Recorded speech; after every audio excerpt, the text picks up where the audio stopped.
Subscribe now and press the bell icon. Never miss an update. حجامہ کسے کہتے ہیں کہ انسان کے بدن سے فاسد مادے کو نکالنا، انسان کے بدن سے فاسد خون کو نکالنا.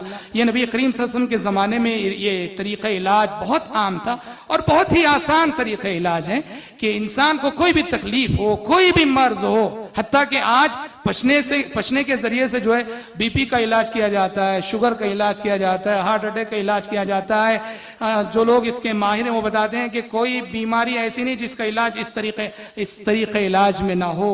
ہاں یہ اور بات ہے کہ کس بیماری کے لیے کس مقام پہ پشنا لگانا، یہی اصل جاننا. سر درد ہو تو اس کے لیے کہاں پشنا لگانا چاہیے، ہڈیوں میں درد ہو تو کہاں پشنا لگانا چاہیے، پیٹ کا درد ہو تو کہاں پشنا لگانا چاہیے، بی پی ہو تو کہاں پشنا لگانا چاہیے، یہ جو اس کا ماہر ہے وہی جانتا ہے. سمجھ رہے ہیں؟ یہ کامیاب طریقہ علاج تھا جس میں انسان کے بدن سے فاسد خون کو جو ہے نکالا جاتا ہے، فاسد خون کو نکالا جاتا ہے اور اس سے شفا یابی مل جاتی ہے.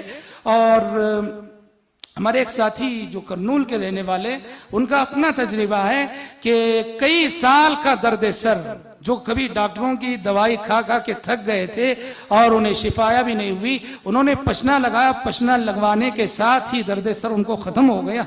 تو یہ وہ علاج ہے جس علاج کو نبی کریم صلی اللہ علیہ وسلم نے جو اپنایا، اور بہت آسان ہے، یہ طریقہ بھی بہت آسان ہے. اس میں سب سے اہم یہی بات ہے، یہ جاننا کہ کس بیماری کے لیے کہاں پشنا لگوانا چاہیے. واقعتاً جن لوگوں نے پشنا لگوایا وہ بتاتے ہیں کہ طبیعت پوری طرح سے ہلکی ہو جاتی ہے فاسد خون نکل جانے کی وجہ سے. عموماً زیادہ تر جو ہے سر پہ وہ پشنا لگوایا جاتا ہے، انسان کا دماغ جو ہے فریش ہو جاتا ہے پشنا لگوانے سے.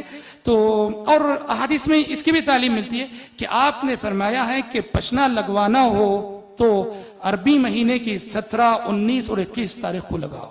یہ بھی آپ نے تعلیم دی ہے. عربی تاریخ کے اعتبار سے عربی مہینے کی 17، 19 اور 21 کو پشنا لگواؤ. اس کی حکمت جو ہے جدید دور میں معلوم کی گئی. کہا کہ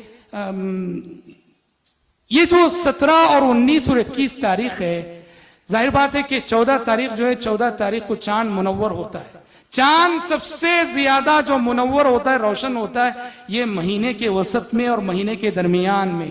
مہینے کے شروع میں اور مہینے کے آخر میں چاند بہت تاریک رہتا ہے، اس میں روشنی کم رہتی ہے، چھوٹا چھوٹا ہوتے ہوتے بڑا ہوتا ہے، 14 کو مکمل ہوتا ہے، پھر 14 کے بعد دھیرے دھیرے گھٹتا جاتا ہے. تو مہینے کا جو درمیانی عشرہ ہے، بتایا جاتا ہے کہ چاند ظاہر بات ہے کہ سب سے زیادہ روشن مہینے کے درمیانی عشرے میں ہوتا ہے. اور چاند جب روشن رہتا ہے تو انسان کے بدن میں جو خون ہوتا ہے اس میں ہیجان کی کیفیت ہوتی ہے، اس میں ایک جوش رہتا ہے. چاند کی روشنی کی وجہ سے انسان کے خون میں ایک جوش ہوتا ہے، ایک ہیجان کی کیفیت ہوتی ہے. اور اس کیفیت میں جب انسان پشنا لگاتا ہے تو اس کے جسم میں جو فاضل مادے ہیں وہ آسانی سے نکل کے آتے ہیں. جدید طب کی تحقیق ہے.